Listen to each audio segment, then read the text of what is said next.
মানে আমি নিজে কি করতেছি আমি নিজে জানতাম না। বুঝতে পারিনি। কিন্তু যখন আমি বুঝতে পারি তখন হচ্ছে আমি আমার হাসব্যান্ডের কাছে শেয়ার করি। মাথার ভিতরে তখন এতটুকু ছিল যে আমি যদি আমার ফ্যামিলির কাছে শেয়ার করি তো আমার ফ্যামিলি আমাকে খুব খারাপভাবে নিবে।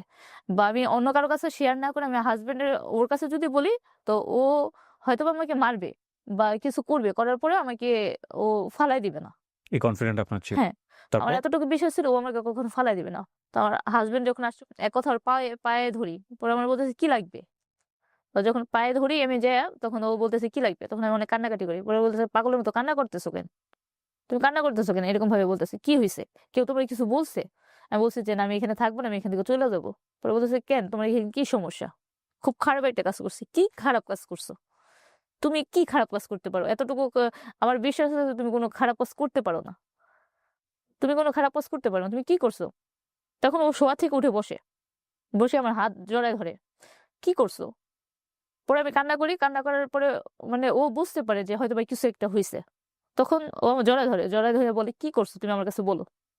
পরে আমি ওর কাছে বলি যে, এরকম হইছে যে এই ছেলেটা প্রায় ৭-৮ মাস ধরে ওর ফ্যামিলি আমার সাথে কথা বলে বা এক পর্যায়ে ছেলেটা আমার সাথে কথা বলতে এরকম ছেলেটা আমার সাথে জোর-জবরদস্তিভাবে থাকতো বা এখন এই জিনিসগুলো খুব বিরক্তকর বা একটা অন্যরকম ভাবে নিয়ে যাইতেছে। ছেলেটা আমার ছবি তুলতেছে ও। বা ভিডিও হঠাৎ করে ভিডিও করতেছে। ফু! ডিবির যে স্যার ছিল ঐদিন কিন্তু আমার সাথে আসছিল। যে এটা কি আসলে আপনার কিনা? আচ্ছা, আচ্ছা, ফাইন। বিউটিফুল। আমরা শুরু করি। আসসালামু আলাইকুম প্রিয় দর্শক এবং শ্রোতা। আল্লাহ সর্বাবস্থায় আমাদের সবার মঙ্গল করুন সেই দোয়া এবং শুভকামনা জানিয়ে শুরু করছি লাইফের একটি এপিসোড। স্টুডিও অফ ক্রিয়েটিভার্স লিমিটেডের লাইফ, আপন ঠিকানা, ব্র্যান্ডিং বাংলাদেশ, প্রবাসীর অন্তরের কথা কিংবা ওয়ান এইসব অনুষ্ঠানে আপনি অংশগ্রহণ করতে চাইলে আমাদেরকে ফোন করবেন। আমাদের ফোন নাম্বার হচ্ছে স্ক্রিনে আপনারা দেখতে পাচ্ছেন 09639887777। এছাড়া আপনারা চাইলে আমাদেরকে মেইল করতে পারেন। আমাদের মেইল অ্যাড্রেস হচ্ছে sharemystory24@gmail.com। আজকে যে গল্পটা আমি এখানে প্রচার করছি লাইফে, এটা খুব সেনসিটিভ একটা স্টোরি। প্রথমে আপনার নামটা একটু বলেন প্লিজ। জি, আমার নাম মলিনা। মলিনা। বর্তমান বয়স কত হতে পারে? ২৬ প্লাস ২৬, ২৭, ২৬। জন্ম জেলা কোথায় আপনার? মুন্সিগঞ্জ। মুন্সিগঞ্জ। মুন্সিগঞ্জ থেকে আপনি সেকেন্ড টাইম আসছেন এই গল্পটা বলার জন্য। তো আপনি সজ্ঞানে জেনে শুনে বুঝেই তারপরেও আজকে এই গল্পটা এখানে বলতে আসছেন। জি। শুরু করেন আপনি আপনার ২৬ বছরের গল্প আমি শুনতে চাই। আমরা ৭ ভাই-বোন। জি। আমি সবার ছোট। বাবা কি করতেন? কাঁঠাল যে অনেক পাইকারি দরে নিয়ে এসে বিক্রি করা হয়, ওইরকম ভাবে ব্যবসা করত। ব্যবসা আপনার বাবা? হ্যাঁ, নানান দেশে থেকে এনে তো মোটামুটি সচ্ছল পরিবার। ছোটকালে দেখছি যে আমাদের গ্রামের ভেতর মোটামুটি আমাদের ফ্যামিলিটা খুব ভালোভাবে চলে। জি। একটা বোন বাড়ির পাশে বিয়ে হয়। ওর প্রথমত সম্পর্ক করে বিয়ে হয় করে। হুম, পরবর্তীতে অনেক ঝামেলা হয়। পরে ওর মানে ফ্যামিলিগতভাবে উঠায় দেওয়া হয়। হুম। উঠায় দেওয়ার পর থেকে আমাদের ফ্যামিলিতে আমার বাবা আমাদের কাছে থাকে না। আমি সম্ভবত আমার যে বড় বোন তার ৯ বছরের ছোট। হুম। তো যখন দেখি যে বাবা নাই বা ঘরের ভেতর খাবার ছিল না, আস্তে, আস্তে খাবার শেষ হয়ে গেছে। তখন ভাইরাও চলে গেছে। চলে যাওয়ার পর আমি আর আমার মা থাকি। ওকে। তো আমার মা আমার বাবাকে খোঁজাখুঁজি করে। করার পরে এক ক্ষেত্রে দেখতে পাই যে আমার বাবা আরেকজনের সাথে থাকে। পরবর্তীতে হচ্ছে কিছুদিন পরে আসে। আসার পরে ওই জায়গা জমি বিক্রি করে। বিক্রি করে টাকা-পয়সা নিয়ে চলে যায়। আপনার বয়স কত তখন? সম্ভবত ৮ বা ৯ হবে। কোন ক্লাসে? 1 এ।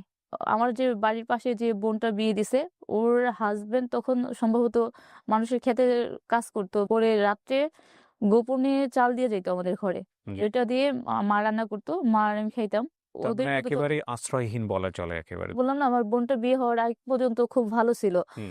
1 থেকে 2 তে উঠি যখন, তখন মোটামুটি একটু বুঝি। মানে আমার পোশাক-আশাক ওইরকমভাবে পরে যাইতে পারতাম না। তো ওইখানে যখন ওই বড় স্যাররা আসতো স্কুল করতে, তখন আমাকে বের করে দেওয়া হইতো। ওহো! বের করে মানে দেওয়া হইতো। স্কুল ইন্সপেকশনে আসলে আপনাকে বের করে দেওয়া হতো? হ্যাঁ। কেন? ওই সময় তো সবাই পোশাক পরে যায়। আমি তো পোশাক পরে যাইতে পারতাম না। পরবর্তীতে হচ্ছে মোটামুটি ভাবে চলে। তো আমার বাবা যখন আসে আবার, তখন আমাকে নিয়ে যায়। তো নিয়ে যাওয়ার পরে ওই যার সাথে বিয়ে উনি থাকে আমার বাবা, তাকে মা বলতে বলে। তো আমি ওইটা মাইনে নিতে পারতাম না। আমি উনাকে প্রচন্ড মারতাম। আমার মা ওই সময়টাতে অনেক ভালো বা সুন্দর। কিন্তু উনি যার সাথে আছে উনি বয়সটা অনেক বেশি বা উনাকে আমার বাবা খুব যত্ন করে। গোসল করার পানিটা পর্যন্ত আমার বাবা সবকিছু করে দিত। আমি বাবাকে বলতাম যে আমারে উনি মারে। মিথ্যে কথা বলতাম। যে উনি আমাকে মারে আমি এখানে থাকবো না। পরবর্তীতে আমাকে বাড়িতে নিয়ে দিয়ে আসা হয়। মায়ের কাছে? হ্যাঁ, মানে তখন মোটামুটি সবাই জানে যে আমার বাবা আরেকটা বিয়ে করছে।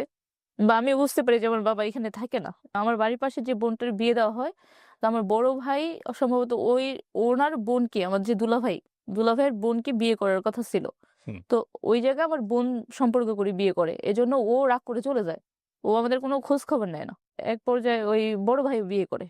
উনি সেপারেট হয়ে যায় ঢাকাতে। এর ভিতরে ধরেন এই যে 8 পর্যন্ত যে পড়াশোনা, এই পড়াশোনার ভিতরে আমার কখনো জামা ছিল না। আমি আমার বোনরা যে পড়াশোনা করতো ওই জামাগুলা কাইটা নিজে ঘরের ভিতরে সেলাই করে তারপর পরে যেতাম। তো ওগুলো তো পুরান। ওগুলা দিয়েও যখন বড় স্যার আসতো তখন আমার ভিতরে ঢুকতে দিত না। ওহো! আমি যে খাতা কলম দিয়ে লিখবো ওইটাও ছিল না। এক পর্যায়ে আমি এইটাই আমি পরীক্ষা দেওয়ার পর আমি বড় ভাই আমাকে নিয়ে আসে। হুম। আমার ভাই যে রুমে থাকে তার অপোজিট পাশে একটা ছেলে থাকে। ওকে। উনার ফ্যামিলি বা উনার বোনের যে ছেলে ওরা আমার সাথে সবসময় মানে খেলা করতো বা আমার বয়সী ছিল। আমি যদি একটু বের হইতাম ওরা খুব কেয়ার করত। আচ্ছা। আর ওর মা হচ্ছে মানে আমার ফ্যামিলির কাছে বা আমার ভাই ভাবির কাছে প্রস্তাব দেয় এক কথায় যে আমাদের মেয়েটাকে ভালো লাগছে আমি বিয়ে করব। আপনার বা ভাই আমার তখন কোথায় থাকতো? তখন রামপুরা বাড্ডাতে থাকতো। আচ্ছা। ওই ফ্যামিলিতে আপনি আসছেন বেড়াইতে মূলত। আপনার মানে ভাইয়ের ঘরে রুমের খাবার ছিল না বা ছিল না ওই ঝামেলাটাতে, যেহেতু ভাবি কিভাবে নেয়। তো ভাই ওইরকম ভাবে না বলে বলছে যে ওর পরীক্ষা শেষ হয়েছে ওকে নিয়ে আসো। ও ও এখানে একটু এসে বেড়ায় যায়। কিছুদিন থেকে যাক। আসলে তো মূলত খাবারের অভাবে আসছিলেন। হ্যাঁ, তখন আপনি ক্লাস 8 এ পড়েন মাত্র। হ্যাঁ। তো আমার ভাবি আর ভাই বাবার সাথে কথা বলে বাবা ডাইরেক্ট মানা করে দেয়। কেন? এটা হচ্ছে ছেলে এজন্য। পছন্দ করতো না আপনার বাবা? না। ওকে। পরবর্তীতে উনিও হয়তোবা উনার ভুল বুঝতে পারছিল। তখন ওই মহিলাকে ছেড়ে দিয়ে আমার মার কাছে চলে আসছিল। বাবা নিয়ে যাবে বাড়িতে। তো যখন বলে আমার ভাবি আবার আমার ওই মাকে বলে যে, "ওরে তো নিয়ে যাবে। ওরে এখানে রাখবে না আর আপনারা এই ধরনের কিছু করিয়েন না। করলে ওরে এখানে থাকতে দিবে না।" তো আমি ভাবি ভাত বসাইছি ওইটা মার গালতে যায় আমার হাতের ভিতরে ভাতের মারগুলো সব পড়ে যায়। হুম। পড়ে যাওয়ার পর ঐদিন আবার ছিল। তো ও ওর বোনের বাড়ি থেকে বরফ নিয়ে আসছে। ওর মা আমাকে পানি দিয়ে করতেছে। আমার ভাবি আর আমার ভাই কি করতেছে? তার চাইতে বেশিটা ওরা করতেছে। মানে ওদের খুব কষ্ট লাগতেছে। ওরা কি খুব পাশাপাশি থাকতো হ্যাঁ, আপনার ভাবিদের?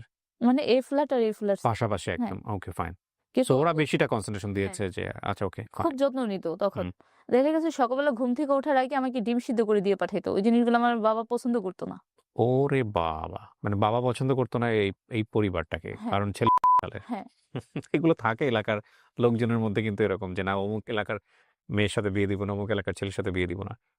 তখন আমার বাবা সম্ভবত ০.৫ ঘন্টা সময় দিছিল। ওই ০.৫ ঘন্টার ভিতরে আমাকে নিয়ে যায় আমার গ্রামের বাড়িতে। হুম। তো আমি ওইখান থেকে যখন চলে আসি, আসার পরে আমার ভাবি থেকে নাম্বার নিয়ে আমাদের বাড়িতে ফোন দেয়। রমজানের আগে আমার যখন বাড়িতে নিয়ে যাওয়া হয়। যেদিন বাড়িতে নিয়ে যাওয়া হয় তার পরের দিন যে আমার হাতের কি অবস্থা এটা আ জানার জন্য। আচ্ছা, আচ্ছা ওকে। পরবর্তীতে হচ্ছে ওই আমি ১৭ রোজার ভিতরে জানতে পারি যে আমার মামাতো ভাইয়ের সাথে বিয়ে ঠিক হইছে। তখনই উনার ৪৫ এর উপরে প্লাস ছিল। তখন আমার ১৩। উনার ৪৫ এর উপরে বয়স আর হ্যাঁ, আপনার তখন ১৩ বছর বয়স। হ্যাঁ। তখন উনি মালয়েশিয়াতে থাকে।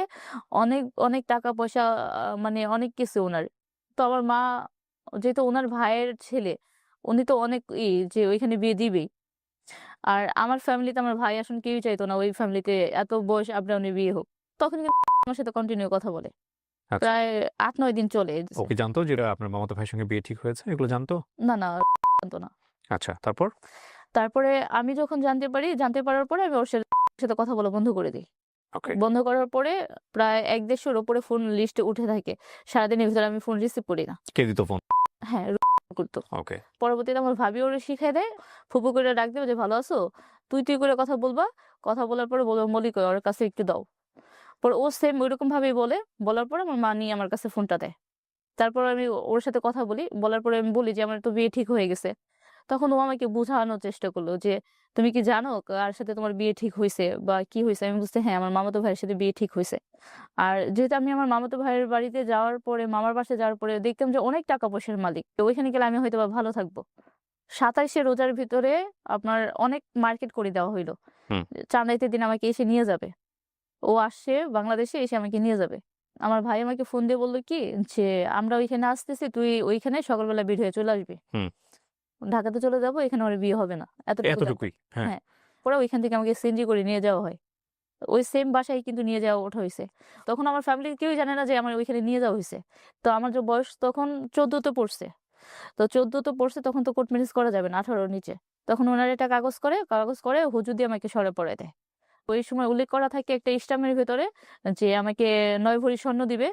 5 লাখ টাকার উপরে এরকম ভাবে কাবিনে লিখতে হবে। তো ওইটাও শত মেনে আমাকে ওই সময় বিয়ে করে। বাবা ডাইরেক্ট আমার ভাইয়ের নামে আর আমার ইসের নামে, হাসব্যান্ড নামে, ফ্যামিলি নামে মামলা করে। আপনার বিয়ের পরে হ্যাঁ, 7 দিন পর্যন্ত সাথে ছিলাম। পরিবারে ছিলেন? হ্যাঁ, যখন আমার ফ্যামিলি দেশের অনেকে জানাজানি হইলো, 15 দিন না কতদিন পরে যেন আমার ফ্যামিলি, আমার ভাই আসে, সেজ বোনের জামাই আসে, আর আমার বাবা এসে আমাকে নিয়ে যায়। এইখানে সবার কাছে বলা হয় যে আমাকে উঠায় দিবে। নিয়ে যাওয়ার পরে ওইখানে ওই মামাতো ভাইয়ের সাথে বিয়ে ঠিক করে। যাতে আমার ডিভোর্স তালাক দেওয়ার চেষ্টা করে। হুম। এক কথা আমাকে আটকায় রাখে। জন্মের পরে আমি যতটুকু বোঝার পরে যতটুকু কষ্ট সহ্য করছি, ওদের ফ্যামিলিতে আমি ওইরকম কষ্টটা পাইনি। হুম। আমি যেহেতু বিয়ে হয়ে গেছে, তো এটা তো বিয়ে একটা মেয়ে বোঝে, বা ওর প্রতি তখন একটা অন্যরকম, ও আমার নিয়ে ঘুরতে গেছে বা ওর সাথে সময়টা অন্যরকম। হুম। পরে আমি ওর সাথে, ও যায় যে আমাকে ফোন দেয় সিএনজি করে, আমি আবার ওর সাথে 1 মাস পর চলে আসি। মানে আপনার হাজবেন্ডের কাছে আপনি চলে আসেন হ্যাঁ, মাস পরে। ওই যে আমাকে নিয়ে আসে। প্রায় 6 থেকে 7 মাস যায়। যাওয়ার পরে আমার মা একদিন ঢাকাতে আসে। আপনার পরে হাজবেন্ড কি করতো ওই সময়টাতে? তখন ও সুইটারে জব করে। সোয়েটার এমনিতেই তো গার্মেন্টস। সুইটার, হ্যাঁ, ওকে। 2011 তে যখন আমার বিয়ে হয় তখনই 27,000 টাকার উপরে ছিল। পরবর্তীতে আমার বাবা বা আমার ফ্যামিলি আস্তে, আস্তে করে মাইনা নিতে থাকে।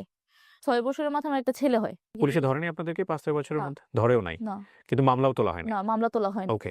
যখন আমার বাবুটা হবে তার আগে যে আমার বাবা ওইগুলো সব ক্লোজ করে দিয়ে আসে। তখন মামলা ক্লোজ হ্যাঁ, করে দেয়। পরে বাবু হওয়ার প্রায় 1 থেকে 1.5 বছরের মাথায় ও আবার যেহেতু জব পায়, ভালো একটা জব পায়, তখন ও আমাকে ওইখানে নিয়ে আসে। জি। যার পর ওই বাড়িওয়ালাদের সাথে আমার খুব ভালো একটা সম্পর্ক হয়।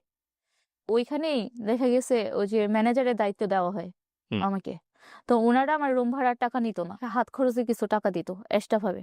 জি। আর আমার যে ওই যে আগে একটা বোন জামার কথা বললাম না, যখন আমাদের ঘরে কোনো খাবার ছিল না, যে সে দুলাভাইটা আমাদেরকে আমাদের, সাপোর্ট করতো। হ্যাঁ। হ্যাঁ, সাপোর্ট করতো অনেক।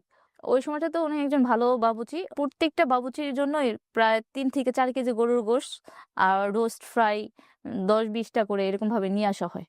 তাই নাকি? হ্যাঁ, দুলাভাই তখন খাবারগুলো নিয়ে আসতো না, ওগুলো ফ্রিজ আপ করে, যে উনার 6 টা বোন, উনাদের বাড়িতেও আমার বাড়িতেও সমান, সমান করে দিত। হুম। মাসে একবার ফোন দিত, আমার হাসব্যান্ড যেয়ে নিয়ে আসতো। আমাদের শুধু চাল কিনতে হইতো। এছাড়া কোনো খরচ ছিল না। তো ও যে প্রায় আপনার 50 এর উপরেও সেলারি পাইতো, আবার 50 এর নিচেও সেলারি পাইতো। ওই টাকাটা আমাদের পুরাই জমা থাকতো। আচ্ছা। তখন প্রায় 40-45 হাজার টাকা করে স্বর্ণের ভরি। আপনাকে অনেক ভালোবাসতো। হ্যাঁ। যেহেতু সব বোনদের বিয়েতে কম বেশ অ্যামাউন্ট দেওয়া হইছে বা সবাইকে অনুষ্ঠান করে বিয়ে দেওয়া হইছে। তো আমাকে তো ওইভাবে দেওয়া হয়নি। তো উনারা একটা টাকা দেয়। আর আমার এই হাসব্যান্ডের যে টাকাগুলা ছিল, ওই টাকাগুলা দিয়ে আমার নামে জমি কিনে দেওয়া হয় নারায়ণগঞ্জে। নারায়ণগঞ্জে জমি কিনে দেয়। হ্যাঁ, ওই সময় দেখা গেছে একটা আন্টি পছন্দ হইছে বা একটা জামা পছন্দ হইছে। সপ্তাহের ভিতরে প্রায় ৮-১০ টা করে জামা করতাম। যে টেইলর ছিল উনি সবসময় আমার জামাই বানায় দিত। যেহেতু এত বেশি হয়ে যেত, ওগুলা নিয়ে আমার বোনরা পড়তো। হুম। একবারের বেশি ২-৩ দিন পরলে যে নোংরা হইতো না, তখন এটা ভালো লাগতো না। এরকম একটা হয়ে গেছিল। হুম। পরবর্তীতে হচ্ছে যে আমি বলতাম, এইরকম একটা ডায়মন্ডের নাকফুল আসছে, আমি এটা কিনবো। হঠাৎ করে দেখছি মোবাইলে, এটা আমি কিনবো। বা আমি ওনার সাথে দুষ্টামি করতাম, উনি ওইরকম ভাবে না। এই সারাদিন কাজ করে আসতো, ক্লান্ত, ঘুমায় থাকতো।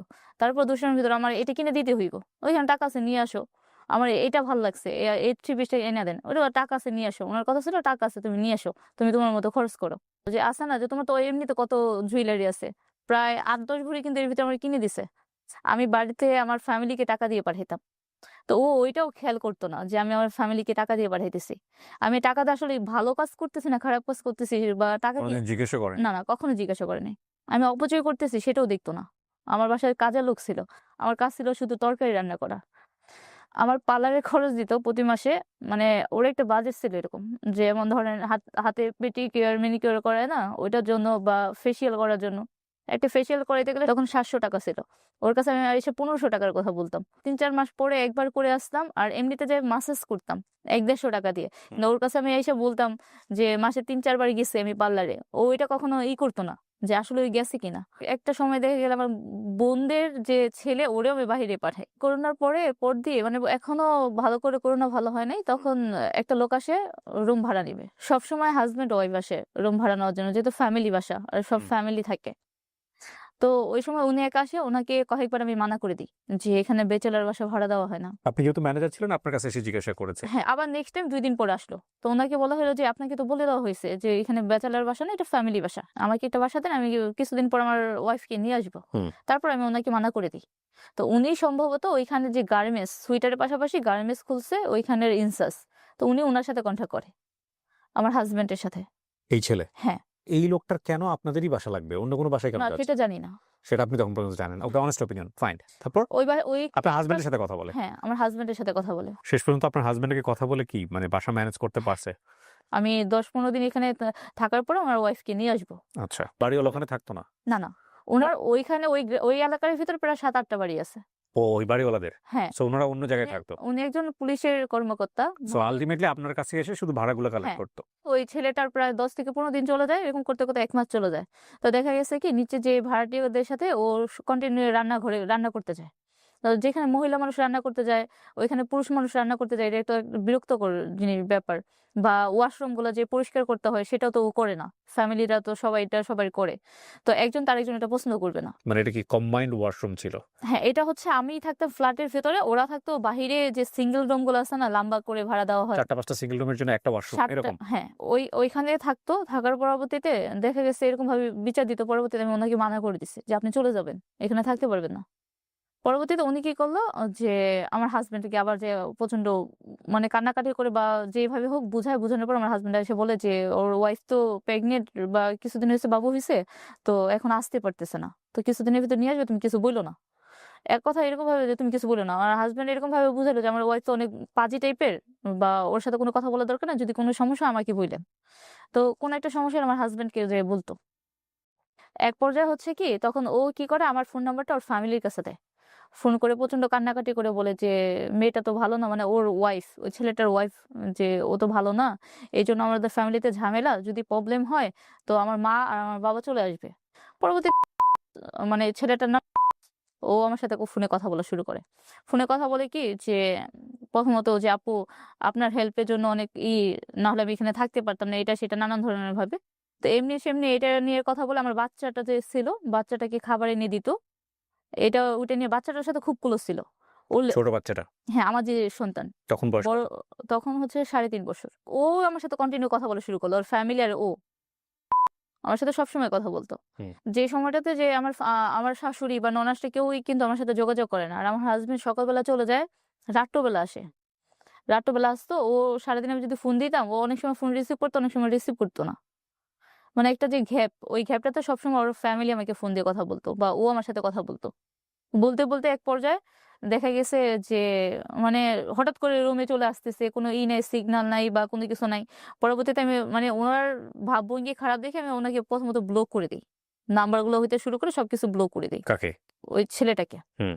তো ব্লক করে দেই। ব্লক করে দেওয়ার পরে আপনার পাশের রুমে এসে বসে আছে। হ্যাঁ, ব্লক করে কি করবেন? না, আমার তো নাম্বার থেকে ব্লক করে দিছে। পরবর্তীতে হচ্ছে উনাকে আমি মানা করে দিব, উনি চলে যাবে। হুম। এরকম। তো উনার ফ্যামিলির নাম্বার হইতে শুরু করে আমি সব বন্ধ করে দেই।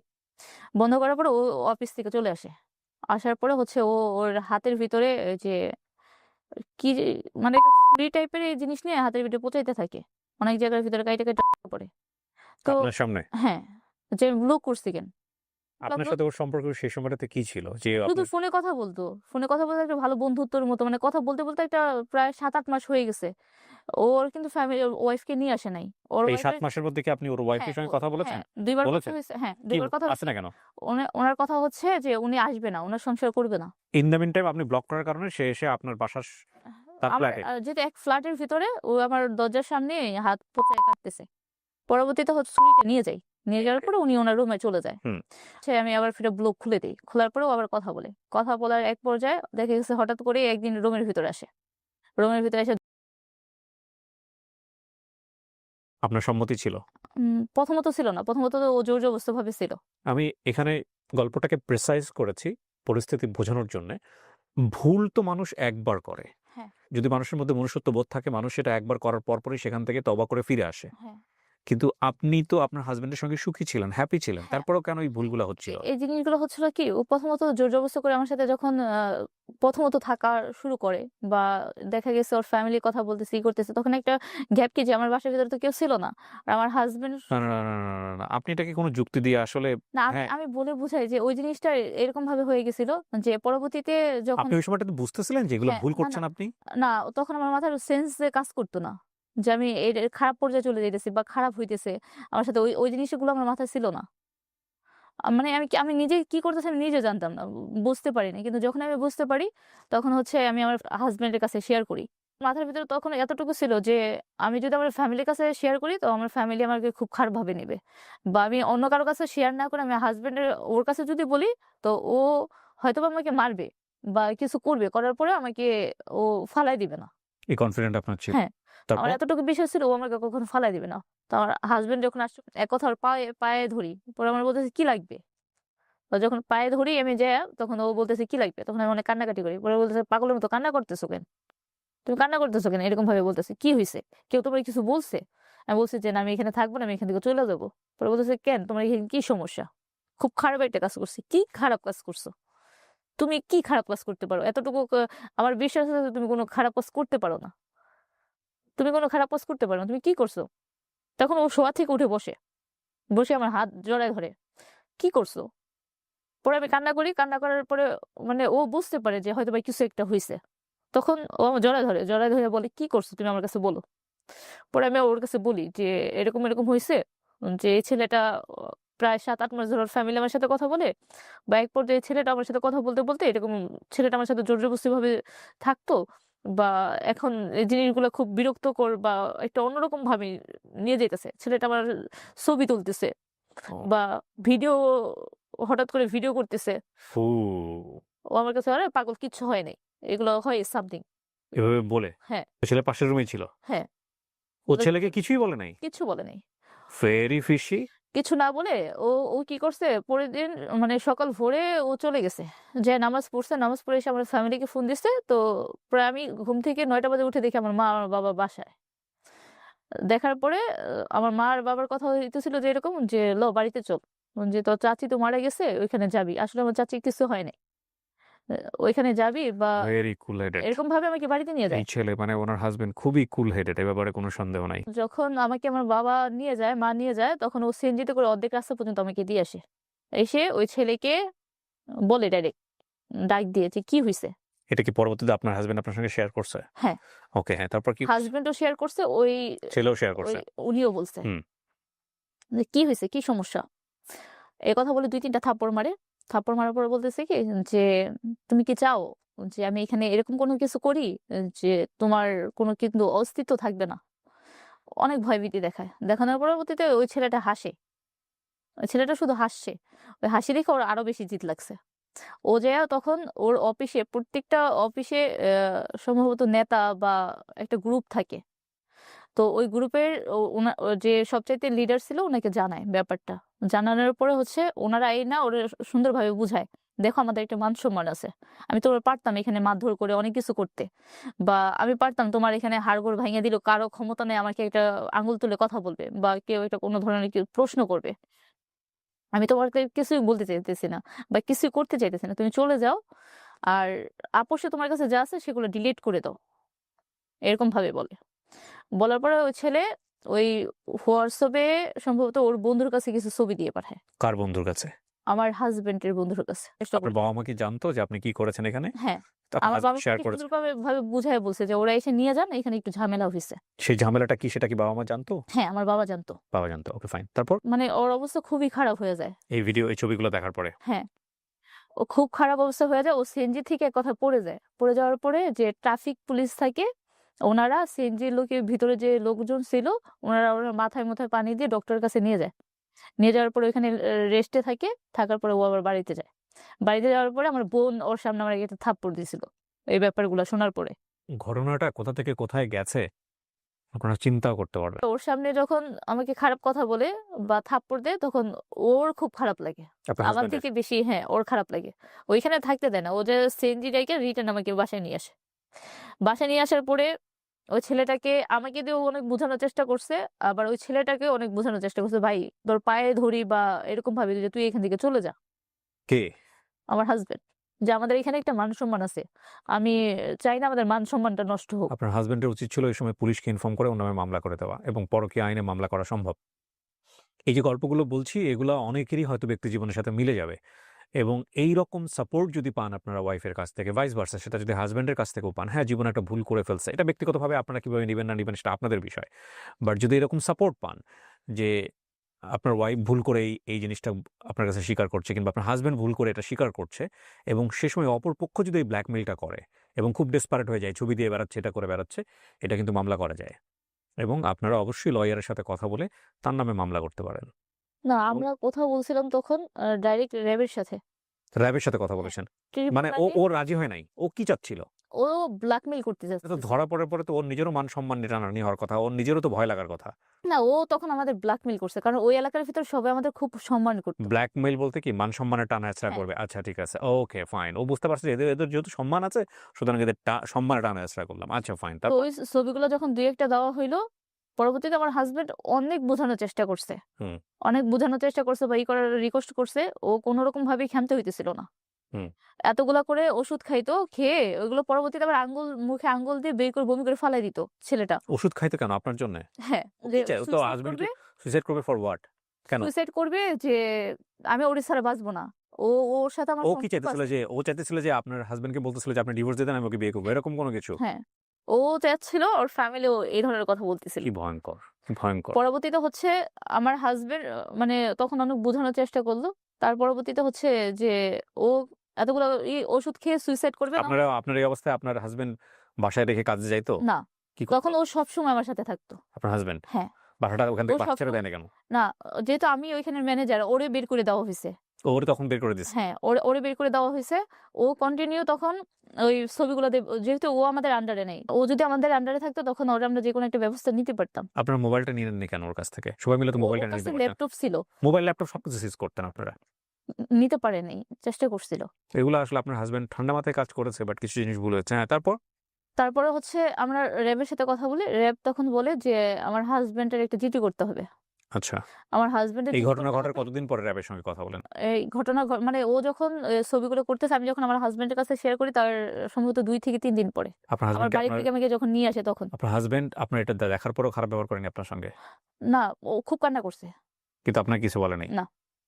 কারণ ও যখন ও কিছু মানুষ সৌভাগ্যবান হয়েও তার ভাগ্যটাকে বোঝে ও না। যখন আমার ব্যাকগ্রাউন্ড গুলো শুনছিল যে আমি আমার ফ্যামিলি থেকে এইভাবে ছোট থেকে বড় হয়েছি, তারপর থেকে ও আমাকে কখনো কোনো দিক দিয়ে করে নাই।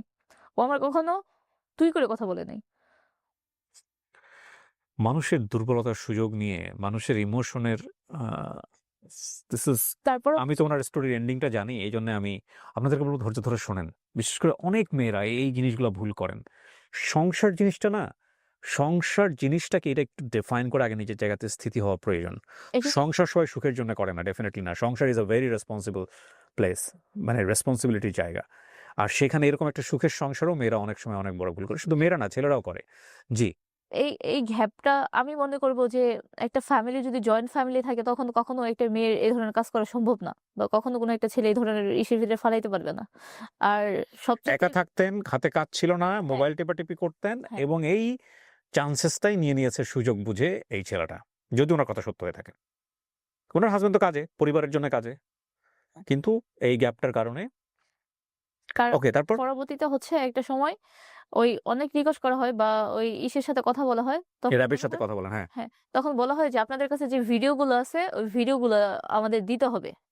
বা ওই ভিডিওগুলা বা ছবিগুলা দিয়ে তারপরে জিডি করতে হবে। এছাড়া কে বলে এটা? এটা র‍্যাব থেকে। আপনার কাছে ভিডিওগুলো আসবে কোত্থেকে? ও আচ্ছা, ভিডিও তো বিভিন্ন জায়গায় সে পাঠাচ্ছে, হ্যাঁ। হ্যাঁ। তারপর? না, ভিডিও না, প্রথমত ছবি দিতেছিল আর আমাদের হুমকি দিতেছিল। এই ছবিগুলো কি মানে ১ম দিন আপনাদের সাথে ইন্টিমেট হওয়ার পরে সে তুলতো?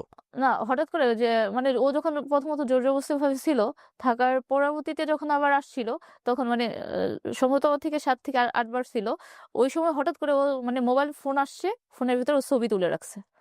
তুলে রাখছে আবার ভিডিও করছে। ওই ছবি তো দিয়ে এগুলো আপনি ভিডিও করে বলতেন না রাখছে। ওকে যে আপনি হ্যাঁ, কেন এটা নিয়ে করতেছেন? খুব রাগারাগি কিন্তু হইছিল এই তখন। মোবাইলে ভিডিও ছবি না তুললে কি আপনি সম্পর্কটা না, কন্টিনিউ করতেন? না, ওই সময়টাতে আমার নাকি বিরক্ত মোবাইলে করছিল। ভিডিও ছবি তোলা থেকে আপনি ভয় পেয়ে গেছেন?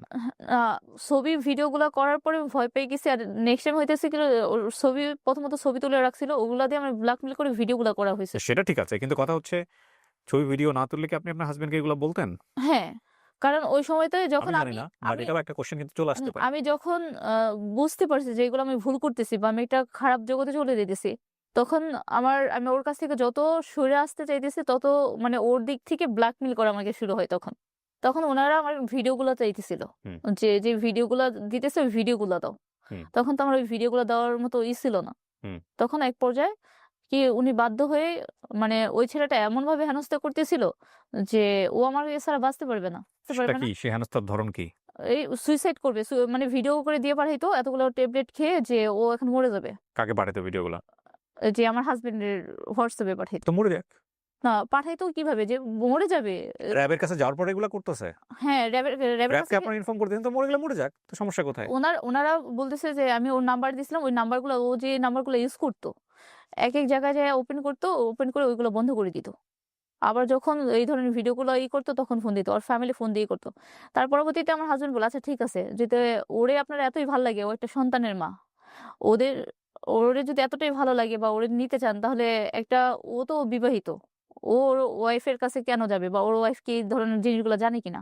তখন আমার হাসব্যান্ড ওর ওয়াইফের সাথে কথা বলা শুরু করলো যে, "আপনার হাসব্যান্ড তো এগুলো করতেছে, আমাদের এখানে মান-সম্মান আছে। আমাদের একটু মান-সম্মান নিয়ে বাঁচতে দিতে বলেন। বা আপনার হাসব্যান্ড যে এগুলো করতেছে এটা কি আপনি জানেন কিনা?" তখন ওর ওয়াইফ বলল যে, "আমি তো ওর সংসার করব না। আর আমি এসব বিষয় জানি না। আমাকে বলেন ভরণ-পোষণের টাকা দিয়ে যেন আমাকে ছেড়ে দেওয়া হয়।"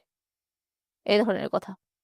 তখন ওই টাইমে দেখা গেছে ওই মেয়ে উনাকে বলে যে ওই মেয়েও ওর ইসের শিকার এরকমভাবে করছে।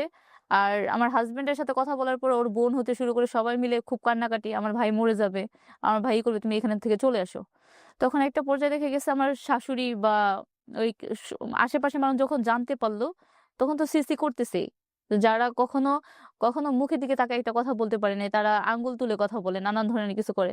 তখন একটা পর্যায়ে দেখা গেছে কি যে আমার হাসব্যান্ড খুব বিরক্ত হয়ে গেল। কতক্ষণ সহ্য করবে আসলে? বিরক্ত হয়ে যাওয়ার পরে বলতেছে যে, "আচ্ছা ঠিক আছে।" যে মানে হঠাৎ করেই কোনো কথা নেই বার্তা নেই, তখন আমাকে ২-৩ টা থাপ্পড় মারে। ও কিন্তু কখনো আমাকে মানে তুই করে একটা কথা বলে নাই। থাপ্পড় মারার পরে ও চলে গেছে। চলে গেছে, ওর ফ্যামিলির কাছে চলে আসছে। এসে আমাকে তালাক দিয়ে দেয়। আপনার হাসব্যান্ডে দিয়ে দেয়? হ্যাঁ, কতদিন পরে এই ঘটনা? মানে আমি কিন্তু ওর কাছে শেয়ার করতেছি বা ২ জনে মিলে বাঁচার জন্য খুব চেষ্টা করতেছিলাম, বাচ্চাটাকে নিয়ে। কিন্তু এক পর্যায়ে ও হঠাৎ করে আমাকে তালাক দিয়ে দেয়।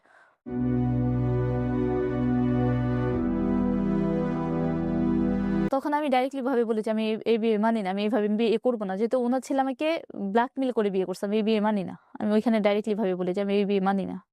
পরে উনি আমাকে বুঝায় এরকমভাবে বা হুজুরকে বুঝায় এরকমভাবে যে, "এখান থেকে ওরা তো এইভাবে আসছে, এভাবেই করুক। ওইখানে তো ওই মেয়েটাকে তালাক দিতে হবে। তো ওই মেয়েটাকে তালাক দিতে গেলে ওই মেয়েটার ইদ্যত পালন করতে গেলে ৩ মাস সময় লাগে। কাগজপাতিতে তালাক দিতে গেলে। তো ৩ মাস পরে আমাকে ওই ডিভোর্সনামা দিয়ে যাবে আর হচ্ছে আমার কোর্ট ম্যারেজ করায় দিবে।" ওর বাবা। ওর হচ্ছে একটা বেবি যেটা আছে ছেলে, তো ওর যে ভরণ-পোষণ হিসাবে ৳১,০০,০০০ আর এই যে ওই মেয়ের নাকি ৳2,০০,০০০ কাবিননামা ছিল। হুম। তো যখন এখানে হুজুর দিয়ে তালাক দেওয়া হইল ওই মেয়েটাকে, তালাক দিয়ে আমাকে সরা পরে বাসায় যখন নিয়ে যায়, আর এখানে যেহেতু হুজুর দিয়ে তালাক দেওয়া হইছে আর উনারা বলতেছে ৩ মাস ইদ্যত থাকে। ৩ মাস পরে আমার কাগজ করে দিবে। তাহলে উনারা আমার সাথে প্রতারণা করতেছে না। আমার সত্যি ৩ মাস পরে কাগজ করে দিবে। তখন আমি যে প্রথমত মার্কেটিংটা করি, পরবর্তীতে আমি চুপ হয়ে যাই এক পর্যায়ে। চুপ হয়ে আমি ৩ মাস পর্যন্ত দেখতে আপনি কি থাকি। রংপুরে চলে যান ওই সময়? না, আমাকে টাকা উত্তরাতেই রাখে। ওই ছেলে কি করতো ওই সময়টাতে? গার্মেন্টস এ জব করে। ওই ছেলে গার্মেন্টস এ জব হ্যাঁ, করতো। আপনার ২য় ওর সেলারি কিন্তু আমার আগের হাসব্যান্ডের থেকে অনেক কম ছিল। হুম। আর আমার আগের হাসব্যান্ড থেকে দেখতে শুনতে সব দিক দিয়ে খুব খারাপ বা বাজে টাইপের ছিল।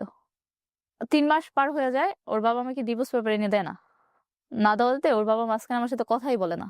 কথাই বলে না, যোগাযোগ করে আপনার না। শ্বশুর? হ্যাঁ, আমার কাছ থেকে কিন্তু ওই যে আমি ৩,৭২,০০০ নিয়ে যাই বা যে টাকাগুলা নিয়ে যাই, ওখান থেকে ওই মেয়ের তালাক দেওয়ার কথা বলে ৳2,০০,০০০ নেওয়া হয়। বাচ্চার ভরণ-পোষণ হিসাবে ৳১,০০,০০০ নেওয়া হয়। আর হচ্ছে ওনাদের গরু না কি যেন কিনবে, এজন্য সম্ভবত ৩০,০০০ না মানে ৩২,০০০ আপনার কাছ থেকে টাকা পয়সা নিয়ে নিয়েছে। যখন আমার বেবি হইল, কনসিভ হইল, বেবি মানে প্রায় কি ওই সংসারে আরেকটা বেবি আছে হ্যাঁ, আপনার? ওকে। বেবিটা যখন ৭ থেকে ৮ মাসের। আমার কিন্তু টোটালি আগের কারো সাথে কোনো যোগাযোগ নেই। আমার ফ্যামিলির সাথে যোগাযোগ নেই। সবাই কাট অফ করে হ্যাঁ, ফেলছে। কেউ আমার সাথে কথা বলে না।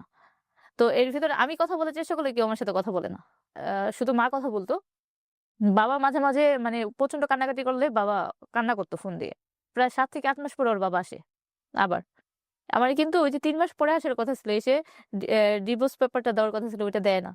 এসে তখন আমাকে বোঝানো হয় এরকমভাবে যে, "আমাকে তো দেখার মতো কেউ নেই। ওই বাড়িতে নিয়ে যাবে। ঘর নাই ওনাদের, আমার বেবি হবে, আমি যাই কিভাবে থাকবো?" পাশে গরু থাকে নাকি আরেক পাশে ওনারা থাকে, এরকম ভাবে আমাকে অনেক ধরনের কান্নাকাটি করে বোঝানো হয়। কথা বলার পরে ওনারা হচ্ছে আমি নিজে থেকে বলি যে আমি জুয়েলারি গুলো বিক্রি করে দেই, জুয়েলারি গুলো বিক্রি করে দিই, আপনি ঘরে উঠান, ঘরে উঠে আমাকে নিয়ে যান। হুম। যেহেতু বাবু হবে ওইখানে, তখন ওই দ্বিতীয় যে হাজবেন্ড ও আমাকে মানে তখন দুপুরবেলা খুব রাগান্বিত ভাবে হয়ে যে জুয়েলারি বিক্রি করতে হবে না, তোমারে আমি এখন পর্যন্ত একটা সুতা দিতে পারিনি, তোমার করতে পারি না, শুধু একটা নাকফুল দিছি, তো তোমার কোনো কিছু বিক্রি করা যাবে না, এগুলো তোমারই থাকবে, এরকম ভাবে চলে যায়। তো আমি তখন ভাবলাম যে যে না, ও আমার এগুলো বিক্রি করতে দেবে না, তো আমি এগুলো বিক্রি করবো না। তখন আমার ওইগুলোর ভিতরে একটা অন্যরকমই হঠাৎ হঠাৎ করে রাতে আসে। রাতে প্রতিদিন যেরকম ১১টা ১২টা বা ১০টা বাজে আসতো, ঐদিন খুব তাড়াতাড়ি আসে। আসার পরে বলে, "আচ্ছা ঠিক আছে, যে তোমার যদি এটা হাত পা ফুলে গেছে বা তুমি চলাচল করতে পারো না, রান্না-বান্না করতে পারো না, খুব কষ্ট হয়। তোমাকে দেখার জন্য লোক লাগে। তো আপা আর দুলাভাই আসতে তো পারবে না, উনাদের সবকিছু আছে। তুমি সহ আমি চলে যাব। আমি ৩-৪ মাস কাজ করব না। বাবু যতদিন একটুখানি বড় না হয়, আমরা ওইখানে থাকবো। ওইখানে থাকার পরে আমি একটা জব নিব, পরে আবার তোমার নিয়ে আসবো ঢাকাতে। আমরা ঢাকাতে থাকবো।" এ কথা বলা হয়। বলার পরে কি মানে মেইন ব্যাপারটা আসে যে জুয়েলারি গুলা বিক্রি করার কথা। যে ওগুলো বিক্রি করে বাবারে টাকা দাও। টাকা দেওয়ার পরে বাবা যায় ঘরে উঠে তোমার নিয়ে যান। সপ্তাহখানেকের ভিতরে বা মাসখানেকের ভিতরে। তখন ও আর ওর বাবা যায় ওগুলো বিক্রি করতে। আমার এখান থেকে কিন্তু সব নিয়ে যায়। আমার যে একজোড়া কানেরটা, তখন তো আমার যেহেতু বেবি পেটে, আমি তো সবগুলো খুলে রাখছি। তখন হাতে পায়ে এগুলো পড়তে পারতাম না। প্রচন্ড ফুলে, ফুলে যাইত। কেটে যাইত হাত। তো খুলে রাখার পরে ওরা কি করে, সবগুলো জুয়েলারি নিয়ে যায়। আমার জন্য একজোড়া কানেরটাও রাখে না। তখন খুব খারাপ লাগছে। খুব কান্না করছি যাওয়ার পরে। তো নিয়ে যাওয়ার পরে আমার কাছে আইসা বলে প্রায় ১১ লাখ টাকার উপরে বিক্রি করে। তো ওগুলা দিয়ে ঘর উঠাবে, ঘর উঠে আমাকে নিয়ে যাবে। আর আমাকে যেহেতু আগের বেবিটা আমার সিজারে ছিল, তো এই বেবিটা তো সিজারেই হবে। ওরকম ভাবে ওরা ওইখানে ডক্টর ঠিক করে রাখবে, ওইটা দিয়ে আমাকে সবকিছু করবে। করার পরে ওর বাবা যেদিনকে জুয়েলারি গুলো বিক্রি করে তার ২ থেকে ৩ দিন পরে চলে যায়। ওর বাবা যেই কদিন ছিল এই কদিন কিন্তু আমাকে রান্না করতে দেয় নাই। উনারা দেশের যেভাবে রান্না করে ওইভাবেই রান্না-বান্না করে উনি বাজার করতো, উনি রান্না-বান্না করে খাওয়াইতো। আ উঠাইতো। উঠানোর পর অফিস থেকে এসে আমাকে খাওয়াই দিত। এরকম ভাবে এই যে ২০২১ সাল থেকে মানে আমার বোঝার মতো এতটুকু কমতি রাখতো না ওরা, এরকম ভাবে সাপোর্ট দিত যে আমি ছাড়া ওদের ওরকম কেউ নাই। আগের মেয়েটা খুব জঘন্য ছিল, ওই মেয়েটাকে ছেড়ে দেওয়া হইছে। ওই মেয়েটার সাথে কোনো সম্পর্কই নেই। এরকম ভাবে বোঝানো হইতো। যে জুয়েলারি গুলো বিক্রি করে নেওয়ার পরে উনি আমার সাথে টোটালি কথা বলা বন্ধ করে দেয়। কে? আমার শ্বশুর। আর ওর মা খালি রাগান্বিতভাবে গালাগালি করে। গালাগালি করে। তো বেবি হইব, বেবি হ হ বা আপনি গেলেন ওইখানে? না, যেতে তখন পারেন। আমার নিয়ে যায় নাই। যখন বেবি হবে এর ১ সপ্তাহ আগে আমাকে প্রচন্ড মানে মারধর, গালাগালি, খুব নোংরা ভাষায় গালাগাল করল। যে ভাষাগুলো আমি কখনোই শুনি নাই। শোনার পরে হচ্ছে আমি মানে খুব রাগ করে ১ সপ্তাহ আগে আমি আমার বাবার বাড়িতে চলে যাই। বেবি হওয়ার ১ সপ্তাহ আগে? হ্যাঁ, বেবি হওয়ার ১ সপ্তাহ আগে। আপনার আগের ঘরের বেবিটা কোথায়? আমার আগের হাসব্যান্ড নিয়ে গেছে।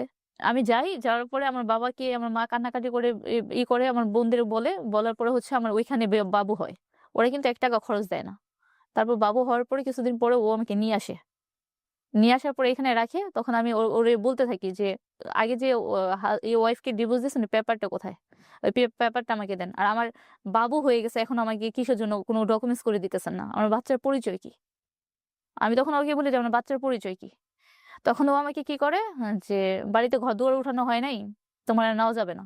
ওইখানে যেয়ে কি করবা? আমি বলি যে, "বাবু হইছে, চলেন বাড়িতে যেয়ে ঘুরে আসি। আমি তো আপনারা ওইখানে চিনি না।" তো এর ভেতরে আমার ফ্যামিলি সবসময় আগে আমার বড় সন্তান আর হাসব্যান্ডের সাথে যোগাযোগ করত। ওরা যাতায়াত করত ওইখানে। সেটা তো আর আমি জানতাম না। তারপরে আমি আমার ফ্যামিলির সাথে তখন মোটামুটি ভালোভাবে একটা আছে। তখনও অবধি কিন্তু আমার গ্রামের কেউ জানে না যে আমি ওই আগের হাসব্যান্ডকে ছেড়ে দিয়ে নেক্সট আরেকটা বিয়ে করছি। এখানে আমার একটা বেবি হইতেছে।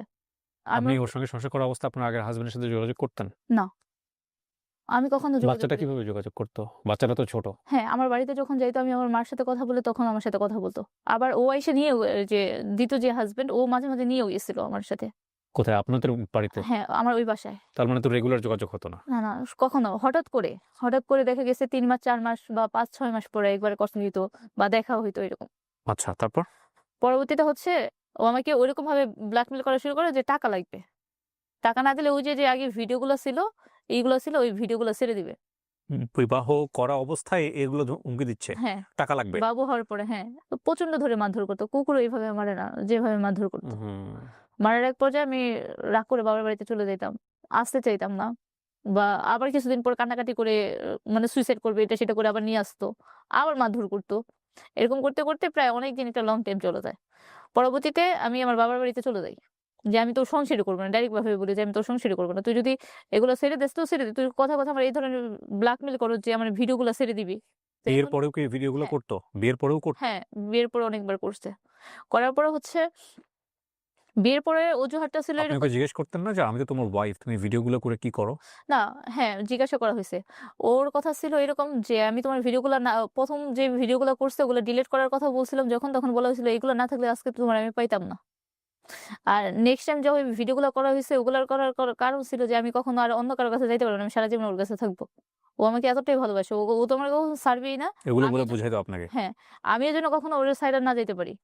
এজন্য। হুম। তারপর এরকম করতে, করতে এক পর্যায়ে দেখা গেছে প্রচন্ড মারধর করছে। আমি রাগ হয়ে আমার বাবার বাড়িতে চলে গেছি। তখন ও বলল যে ওই ভিডিওগুলা আর ওর সাথে আমার কিভাবে থাকা হইছে বা সম্পর্ক হইছে ওগুলা বলে ওই আমার গ্রামে বলে দিব। ডাইরেক্ট আমার বাবাকে খুব খারাপ ভাষায় গালাগাল করে এই ধরনের হুমকি দেওয়া হইলো। পরবর্তীতে হচ্ছে আমার বাবা ওই পাশের মেম্বার হতে শুরু করে অনেক মানুষের কাছ থেকে লাভের উপরে এনে টাকা দিছে। হুম। প্রায় 4,80,000 টাকার মতো দেয়।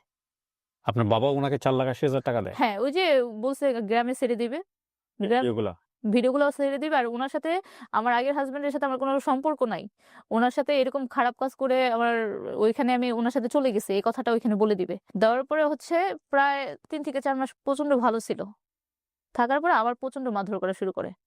এবার হচ্ছে আমার যে আগের হাসব্যান্ড আমাকে যে জমিগুলা কিনে দিছিল, ওই জমিটা বিক্রি করে টাকা চায়।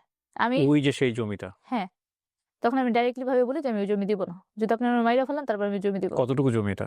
প্রায় ৭ কাঠার মতো। ৭ কাঠা নারায়ণগঞ্জে? হ্যাঁ। জমিটার দাম কত এ এখন? এখন বর্তমানে প্রায় ৭০ এর প্লাস আছে। ৭০ এর বেশি। ৭০ লাখের হ্যাঁ, বেশি। এই জমিটা সে বিক্রি করে আপনার কাছ থেকে টাকা চায়। হ্যাঁ। মারধর করতে থাকি। আমি আমার বাবার বাড়িতে যাওয়ার পর সেম কাজটা করে। যে আমার বাবা যে ব্ল্যাকমেইল এর শিকার হয়ে যে ৪,০০,০০০ টাকা দেয়, ওই যে ভিডিওগুলা ছবিগুলো বলবে বা গ্রামে যেয়ে বলবে যে এই মেয়ে এরকমভাবে বিয়ে হইছে, আমার সাথে এত বছর ধরে আছে। তখন ও কি করলো? আমার ২ হাসব্যান্ডের অপবাদ দিল। যে আমি ২ হাসব্যান্ড নিয়ে থাকি। ওর সাথে বিয়ে হওয়ার পর থেকে ৪ বছর আমার যে আগের হাসব্যান্ড ওর কাছে আমি ২০ দিন থাকি, ওর কাছে ১০ দিন থাকি। ওর কাছে কোন ১০ দিন থাকি? যখন ওর সেলারি পাওয়ার সময় হয়। এগুলো বলে অপবাদ দেওয়া শুরু করলেন? হ্যাঁ, ও আগে আমাকে একটা কাগজ করে দেয় যখন আমার বাবা ৪,৮০,০০০ টাকা, তখন ও আমার ৳১,০০,০০০ ডকুমেন্টস দিয়ে একটা করে দেয়। তখন আমার ছিল এরকম, ও তো আমার কাছ থেকে অনেক জুয়েলারি টাকা অনেক কিছুই নিছে। আমার তো আর টাকা পয়সার দিকে লোভ নাই। করে দেওয়ার পরে হচ্ছে আমি ওই কাবিননামার ঠিকানা দিয়ে আমি ওর গ্রামে যাই। যাওয়ার পরে হচ্ছে ওই চেয়ারম্যানের সাথে কথা বলি, মেম্বারের সাথে কথা বলি। তখন ওনারা আমাকে জানায় যে ওই সময় বলার কথা ছিল যে এই মেয়ে সংসার করবে না। আর এই মেয়ের সংসার করবে না, এই মেয়ে টাকা দিয়ে ছেড়ে দেওয়ার কথা। তারপরে এই মেয়ে ওই ডিভোর্স করে নাই। এই মেয়ে ডিভোর্স করে নাই, ওই ছেলেও এই মেয়েকে ডিভোর্স দেয় নাই। উনাদের বাড়িতে তখনও যাইনি। আমি তখনও থানায়। থানায় বসে এই ধরনের কথাগুলো হইতেছে। আর উনাদের কথা হচ্ছে, "তুমি তুমি আমাদের সাথে চলো, এক্ষুনি দেখবো ওই মেয়ে ওই বাড়িতে আছে।" আমি সত্যি, সত্যি ওই বাড়িতে ওইখানে যাই। যাওয়ার পরে দেখি ওই মেয়ে ওই বাড়িতে আছে। ৫ই আগস্টের পরে আমার বাবা যখন কান্নাকাটি করে বলে সবগুলো কথা, তখন আমার মা বলে শুধু এতটুকুই দেয় যে, "আমরা ওই মেয়ের সাথে তখন কথা বলছিলাম যে ওই মেয়ে কেন সংসার করবে না? আপনার মেয়েকে ঠিক যেভাবে বিয়ে করছে, এরকমভাবে আরো ২ টা মেয়েকে বিয়ে করছে টঙ্গীতে।" হোয়াট? উত্তরা টঙ্গীতে। কে বলে এটা? এটা ওই মেয়ে। ওই মেয়ে এরকমভাবে মানে ছাড়াইছে। উনার আগের স্ত্রী বলে এটা? হ্যাঁ, ওই মেয়েকে ছাড়াইছে, তার ডকুমেন্টসও দিছে, তার প্রমাণও আছে। টঙ্গীতে এরকমভাবে বিয়ে করে গার্মেন্টস এর মেয়ে, যে বিয়ে করার পরে ওর বেবি হইতো না। এরকমভাবে মেয়েটাকে অপবাদ দেওয়া হইতো যে বেবি হইতো না, বেবি হতো না, মেয়েটার সমস্যা। এই ধরনের ভাবে মেয়েটাকে খুব অত্যাচার করা হইতো। আর বলতো যে বেবি হয় না। আর ও হচ্ছে এরকমভাবে বিয়ে করে ২ টা মেয়েকে, এরকমভাবে বিয়ে করে ২ টা মেয়েকে, ১ম মেয়েটাকে বিয়ে করার পরে আমাকে কান্নাকাটি করে, মানে ওকে কান্নাকাটি করে বলে, বলার পর ও ডিভোর্স করায়। পরে হচ্ছে ও কনসেপ্ট করে, করার পরে ও বাড়িতে চলে যায়। তারপরেও হচ্ছে আমাদের নারায়ণগঞ্জে এসে আমার সাথে এরকম করে। তখন আমার যখন যে চাচা, আমার যখন ওই মেয়ের চেয়ারম্যানের সাথে মেম্বারের সাথে এরকমভাবে বলছিল যে, "চাচা দেখেন, আমি যখন কনসেপ্ট করলাম তখন ও ওইখানে যেয়ে উনাকে বলতেছে আমার সতিন হিসেবে রাখার জন্য। আমি তো সতিনের সংসার করব না। আমি এজন্য ওর সংসারই করব না।" তখন আমি ওনাদের প্রশ্ন করলাম যে, "আপনাদের এখানে তো আমিও কথা বলছিলাম। তখন আপনারা কেন আমাকে এই কথাটা বললেন না?" হুম। তখন ওনারা বলতেছে কি যে, "মা, আমরা তো এত কিছু জানি না।" তখন ওর ফ্যামিলি বলছিল যে, তোমাকে চায়। আর ওই মেয়ের কথা ছিল যে ওর সংসার করবে না। আমি ওই বাড়িতে যাওয়ার পর আমার বাড়িতে উঠতে দেয় নাই। বাড়িতে আমার ১ গ্লাস পানিও খেতে দেয় নাই। যে শ্বশুর আমার এসে রান্না-বান্না করে খাওয়াইছে, ওই শ্বশুর ডাইরেক্ট বলে আমাকে চিনে না, আমার বাচ্চা চিনে না। আমি ওইখান থেকে আমি ওর ডাইরেক্ট ফোন দেই যে, "তোমার বাবা তোমাকে চিনতেছে না। তো আমাকে বলো বাড়িতে নেওয়ার জন্য, আমি খুব জার্নি করে আসছি, আমার বাবা আসছে, আমাকে বাড়ি নিয়ে যাবে। আমার বউ তোমাকে বিয়ে করে দেবে। তোমার মতো রাস্তার কি আমি আমার বউরে ছাড়বো? আমি বলি, তোমার কোন বউ? তুমি না তালাক দিছো?" তখন আমাকে তোর কি জন্য বা ব্যবসার জন্য আমি আমার বউকে তালাক দিব? মানে তখন আমি শুধু চিৎকার করে কান্না করছিলাম। আমার বাবা আর আমি।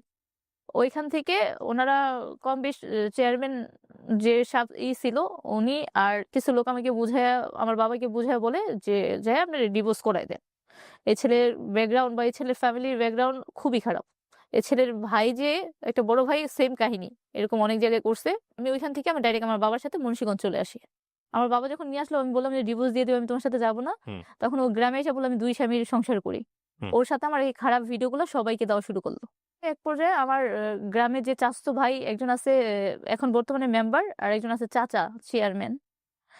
উনারা আর কিছু মানুষ সবাই মিলে আমাকে বলল, আমার বাবা আসলে সবাই মিলে বুঝাইলো যে, "যা হওয়ার তো হইছে। আমরা আগের হাসব্যান্ডকে যেভাবে এবারে বুঝায় আনবো, তুই ডাইরেক্ট বলবি যে এই ছেলেরে চিনোস না।" আ এটা হইলো? আপনার বাচ্চা আছে না ওই ছেলের? আহ না, বাচ্চা আছে, আবার ওই সময় আমাকে কিন্তু কাবিনও করে দিছে।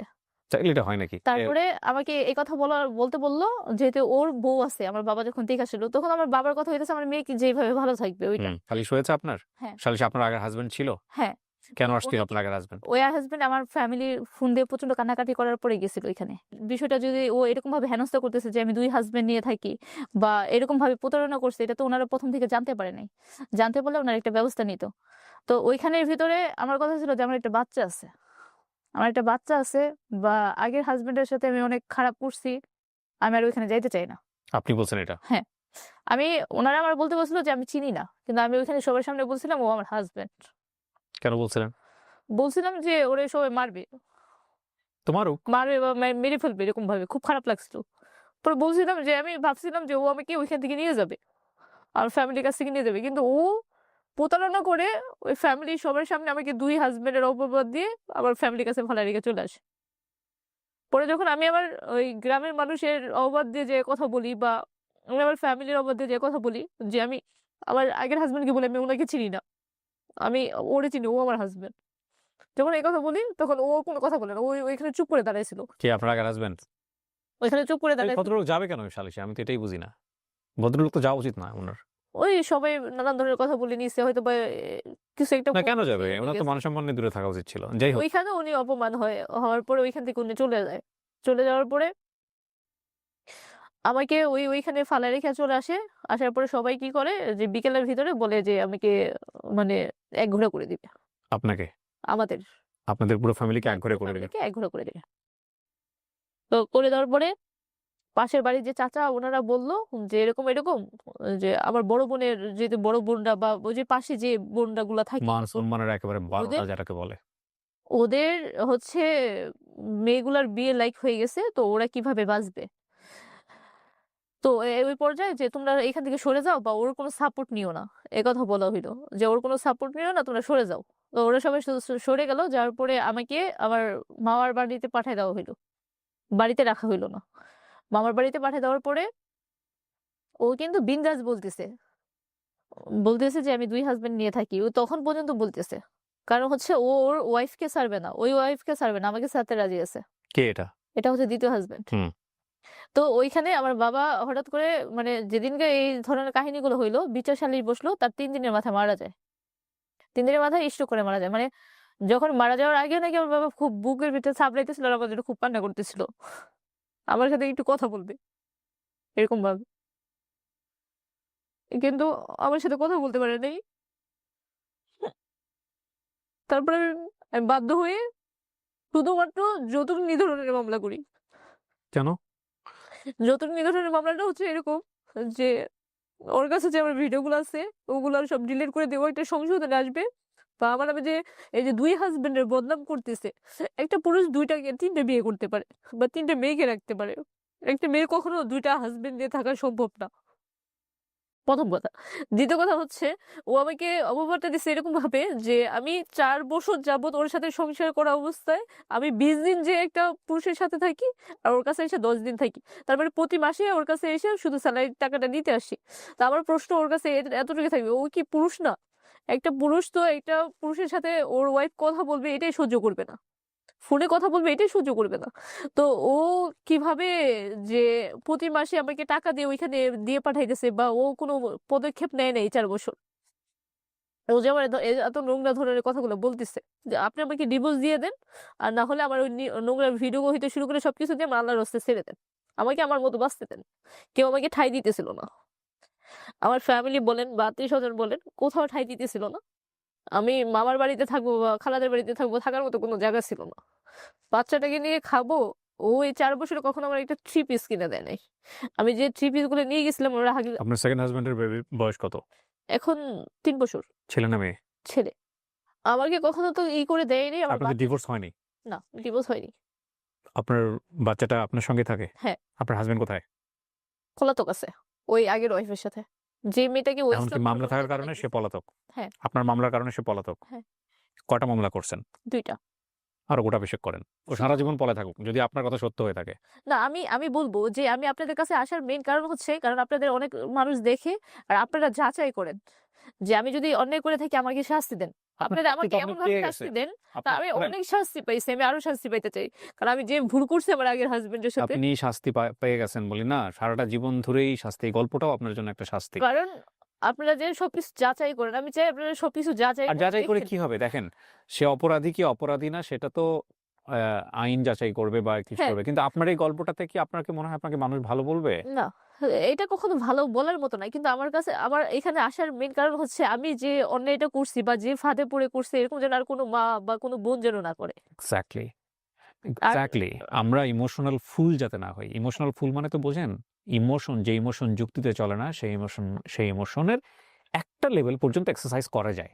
ঠিক আছে? যতক্ষণ পর্যন্ত সেটা হার্মফুল না হয়। কিন্তু যখন ক্ষতিকর হচ্ছে, সেই ক্ষতিটা আপনি পোষাবেন কি দিয়ে? সেই ক্ষতির জন্য আপনি বাস্তবের অনেক সুন্দর একটা জিনিস নষ্ট করে ফেলবেন। তো চরম বোকামো। এবং এই বোকামো, যে বোকামো নিজের বাবাকে হারায় ফেলতে হয়, স্ট্রোক করে মারা যায়। এই বোকামো, সেই বোকামো নিজের সবচেয়ে প্রিয় যে স্বামীটা তাকে হারায় ফেলতে হয়। এই বোকামো, সেই বোকামো তার সন্তানকে হারায় ফেলতে হয়। এবং তারপরেও ভদ্রমহিলা যেহেতু বলে গেছেন এখানে, গল্প কতটুকু সত্য কতটুকু মিথ্যা আল্লাহ ভালো জানেন। কিন্তু উনার তো আগাগোড়াই ভুল আমি বলব। এবং তারপরেও যখন একটা সালিশ বসছে, সালিশ কেন বসলো আমি ঠিক সেটাও জানি না। যেহেতু অনেক কিছু অযৌক্তিক মনে হয়েছে আমার কাছে। সালিশ বসাটাও একটা অযৌক্তিক। ফার্স্ট হাসব্যান্ড ওখানে যাওয়াটাও একটা অযৌক্তিক। যুক্তিকর কোনো ফ্রেম থাকলে আই ডোন্ট নো, হয়তোবা আছে, সেগুলো তো ওনার গল্পে আসে নাই। মূল কথাটা হচ্ছে এটাই যে পুরোটাই ভুলে ভরা একটা গল্প। এবং সেই ভুলের সাফারিংটা কে করতেছে সবচেয়ে বেশি? সবচেয়ে বেশি সাফারিংটা উনিই করছে এবং ওনার পরিবারটা করেছে। দেখেন, এখনো করতেছে। এই যে ভিডিওগুলো ছড়াচ্ছে, জি। আপনার হাসব্যান্ড এই ভিডিওগুলো ছড়াচ্ছে, এটার জন্য কোনো মামলা করেছেন আপনি? পর্নোগ্রাফি জি। আইনে মামলা করেছেন? জি। ওনাকে অ্যারেস্ট করা হয় নাই দুটো মামলার একটাতেও? হ্যাঁ, যৌতুক নিধন আইনের মামলায় অ্যারেস্ট করা হয়েছিল। হ্যাঁ, করার পরে উনার ফ্যামিলি আর উনি মানে প্রচন্ড কান্নাকাটি করে বলছিল যে আমরা যে ভুলগুলো করছি বা ওই বউকে যে আমরা রাখছি, এটা আমরা তোমার সাথে প্রতারণা করছি, এটা আমরা স্বীকার করব। অ্যারেস্ট করার পরে কি আপনি পুলিশের কাছ থেকে কি ছাড়া নিয়ে আসছেন? আমি যে ছাড়ে নিয়ে আসিনি, ওর উকিল ধরে ওই মাধ্যমে সেখানে আপনার ছাড়ার সম্মতি দিয়েছেন? হ্যাঁ, মানে বলা হয়েছিল যে সমাধানে আসবে। আপনার ভুল কিন্তু নাই এখন। আপনার সবগুলো ক্রাইম হয়ে গেছে, বুঝছেন? একবার ভুল, ভুল। একটা গুণী মানুষ আমাকে বলেছিল জীবনে। কথাটা আমি খুব সুন্দর করে মনে রেখেছি। একবার ভুল, ভুল। ২ বার ভুল, ভুল। ৩ বার ভুল, ৩ বার ভুল কিন্তু ভুল না, এটা ক্রাইম। আপনি কিন্তু ক্রাইম পর্যায়ে চলে গেছেন, বুঝছেন? জি। আপনি মামলা পর্যন্ত করলেন, ভালো কথা। আপনি মামলা থেকে তাকে ছাড়াইও নিয়ে আসতেছেন। ও আপোষে আসা মানে হচ্ছে কি আমাকে ডিভোর্স দিয়ে যে কোনো একটা সমাধান চলে আসবে বা ভিডিওগুলো ডিলিট করে আপনি দিতেন ডিভোর্স, ওর ডিভোর্স দিতে হবে কেন? না, আমি তখন তো অতটা বুঝি নাই। যেহেতু কি বুঝে নাই আপনি এত কিছু করার পর? পর্নোগ্রাফি, আপনি ডিভোর্স, আপনি তাকে মামলা করে আপনি ডিভোর্স দিয়ে দিতেই পারেন। তার মামলা মামলার মতো চলবে। So simple. এত ক্রাইম করার পর একটা আমার মানুষ কাছে তো ভাবে আইনগতভাবে কোনো সাপোর্ট ছিল না, এইজন্য কিসের সাপোর্ট? আপনি মামলা কি আপনার ফ্যামিলি সাপোর্ট নিয়ে করছেন? না। তাহলে ডিভোর্স দিতে আপনার সাপোর্ট লাগবে কেন? শুধু যদি আপনার কথাই সত্য হয়ে থাকে, জি। যদি আপনার কথাই সত্য হয়ে থাকে তাহলে আপনি তাকে ডিভোর্স দেননি কেন এতদিন? এখনো ডিভোর্স করিনি। কেন করেন নাই? বাচ্চাটার জন্য।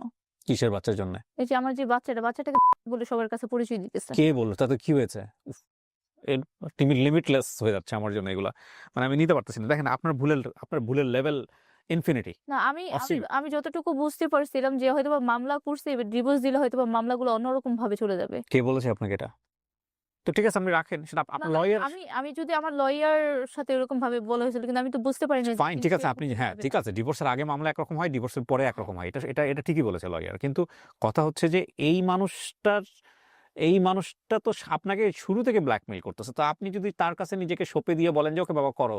তোমার হাতে জীবন মরণ যা খুশি তাই করো।" একটা গানের লাইন, খুব বিখ্যাত গানের লাইন। আমি রাইট নাও মনে করতে পারছি না। এটা যে কত বড় ভয়ংকর রকমের মানে বাজে একটা লাইন, যে আরে বাবা, আমার জীবন মরণ কেন তোমার হাতে থাকবে? তুমি যা ইচ্ছে তাই করবা। গানে এসব সম্ভব। কিন্তু এগুলো প্র্যাকটিক্যালি যখন জীবনে আসে তখন জীবনটা যে কত ভয়াবহ হয়, এইটাতে দেখলেন। দেখেন মানুষ ইমোশনালি উইক হয়। আর ইমোশনালি উইক হওয়ার পরে যারা ওই নিজের আ সুন্দর বিছানায় নিজে আগুন দিয়া ওই বিছানার উপরে ঝাঁপায় পড়ে, তাদের জন্য আসলে কোনো সিম্প্যাথি কাজ করবে না, এটাই স্বাভাবিক। তবে উনাকে জাজমেন্ট করাটা আমাদের আজকের আ গল্প নয়, আজকের উদ্দেশ্য নয়। আমরা আসলে মূল যে জায়গাটাকে ফোকাস করতে চাই সেটা হচ্ছে এরকম ভুল আমাদের সমাজে অসংখ্য অহরহ হচ্ছে এবং এই ধরনের সম্পর্কের পরিণতি ভয়াবহ, খুবই ভয়াবহ। মলিনা? পরবর্তীতে যখন ওইখান থেকে আসার পরে উনি সাথে, সাথে পলাতক হয়ে যায়। না ঠিক আছে, আপনি মামলা করেছেন এবং আমি আপনাকে একটা জিনিস বলতে পারি, আপনি বাংলাদেশ আইনের প্রতি আপনার মামলাটা এখন সিআইডিতে আছে আমি যতদূর ভুল না করে থাকি। উনার যে ডকুমেন্টসগুলার কথা উনি এখানে বলেছে, আমরা সাধারণত কোনো গল্পের ফ্যাক্ট চেক না করে আমরা সেগুলো প্রচার করি না। উনার থানার সমস্ত কাগজপত্র এগুলো আমরা চেক করেছি। হ্যাঁ, ডেফিনিটলি হয়তো ছেলেটা যিনি পলাতক আছেন তারও বক্তব্য হয়তোবা আছে। তিনি চাইলে বক্তব্য দিতে পারেন। তিনি চাইলে আমাদের সঙ্গে যোগাযোগ করতে পারেন, তিনি ফেস হতে পারেন। হ্যাঁ, আমি আপনাকে নাম্বারও দিছি যে হ্যাঁ, আমরা এটা ভেরিফাই বলা যায়। করেছি। উনি যদি আসতে চান, উনি যদি উনার বক্তব্য দিতে চান, উনি ডেফিনিটলি বক্তব্য দেওয়ার সেই পূর্ণ সমর্থন আমার জায়গা থেকে আছে, রাইট আছে। কিন্তু যেহেতু উনি ওয়ারেন্টের আসামি, ওয়ারেন্ট আছে উনার নামে, জি। সেহেতু উনি পলাতক। এই পলাতক অবস্থায় যদি উনি এখানে আসেন, উনাকে যদি পুলিশ অ্যারেস্ট করে, সেই রিস্ক নিয়ে উনাকে আসতে হবে। তো থাকতে পারে, উনি যেকোনো সময় হয়তোবা আসতে পারেন উনার বক্তব্য দেওয়ার জন্যে। তবে এটা ঠিক আমি বলব আপনাকে যে, আপনার এটা একপাক্ষিক বক্তব্য। এই বক্তব্যের কতটুকু সত্য, কতটুকু মিথ্যা আপনারা জাজ করে নিয়েন। আমরা আমাদের জায়গা থেকে কখনোই এটা বলি না যে এটা পুরোপুরি সত্য বক্তব্য।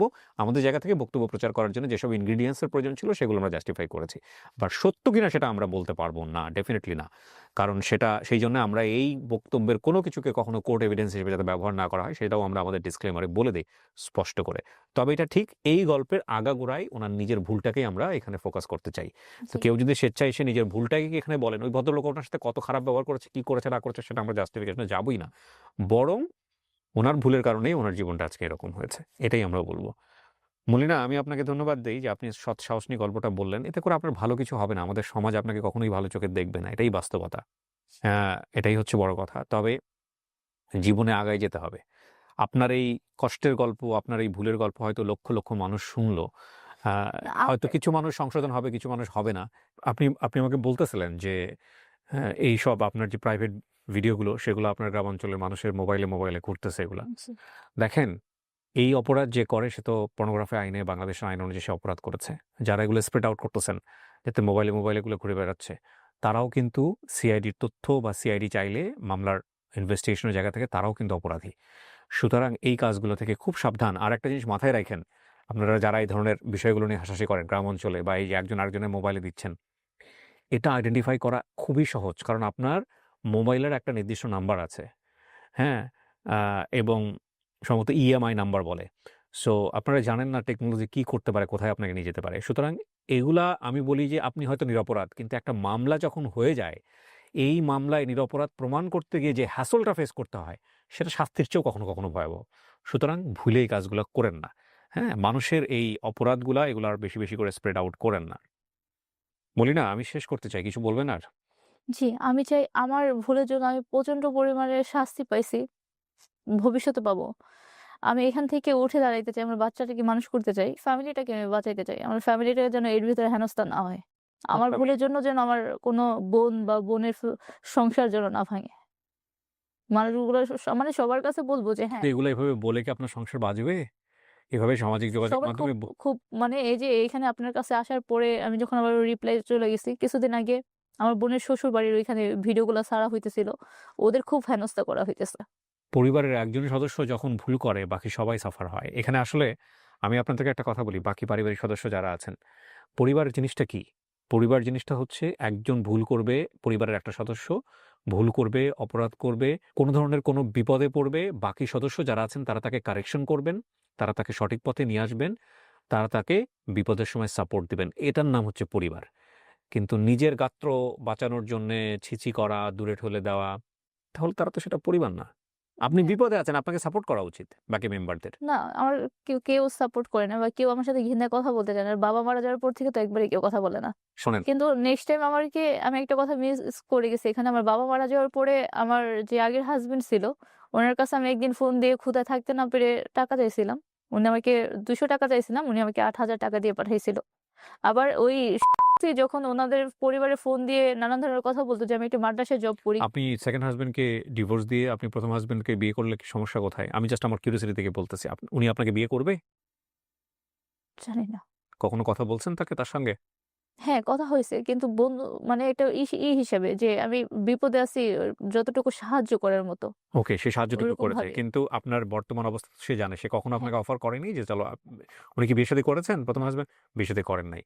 আর দ্বিতীয় কথা হচ্ছে যে আপনি নিজে চান আপনার প্রথম হাসব্যান্ডের কাছে ফিরতে? হ্যাঁ। যদি ওরকম ভাবে পাই আমি অবশ্যই যাব। তো উনি কি আপনাকে বিয়ে করবেন? জানি না। আপনি কখনো তাকে বলেছেন যে আমি তোমার কাছে ফিরতে চাই? খুব কান্না করে যখন মাঝে ২ বার কথা হইছে, ২ বার দেখা হইছে। কি হয়েছে আপনার হাসব্যান্ড কান্নাকাটি করে আপনার এক্স মানে হাসব্যান্ড? হ্যাঁ, ওই ফোন দিয়ে আমি বলছিলাম, বলার পরে প্রচন্ড কান্না করছিল। পরে মানে আমি যে ছিঁড়া জামাকাপড় পরে ওইখানে গেছি, যাইয়া উনার ফ্যামিলি আমাকে যেয়ে দেখে যে আমি খুব খারাপ অবস্থায় আছি। পরবর্তীতে ওই বাচ্চাটা নিয়ে এই অবস্থায় থাকবো কিভাবে? এজন্য আমাকে কিছু ফার্নিচার আর কিছু জামাকাপড় দিয়ে আসা হয়। ও দূর থেকে দাঁড়িয়ে আমার প্রচন্ড কান্না করতেছিল। এই গল্পের কতটুকু সত্য কতটুকু মিথ্যা এটা আল্লাহ ভালো জানেন। কিন্তু এই গল্প আজকে অনেককেই সচেতন করবে। সংসার জিনিসটাকে বোঝার চেষ্টা করেন। সংসারের ভ্যালুটাকে দেওয়ার চেষ্টা করেন।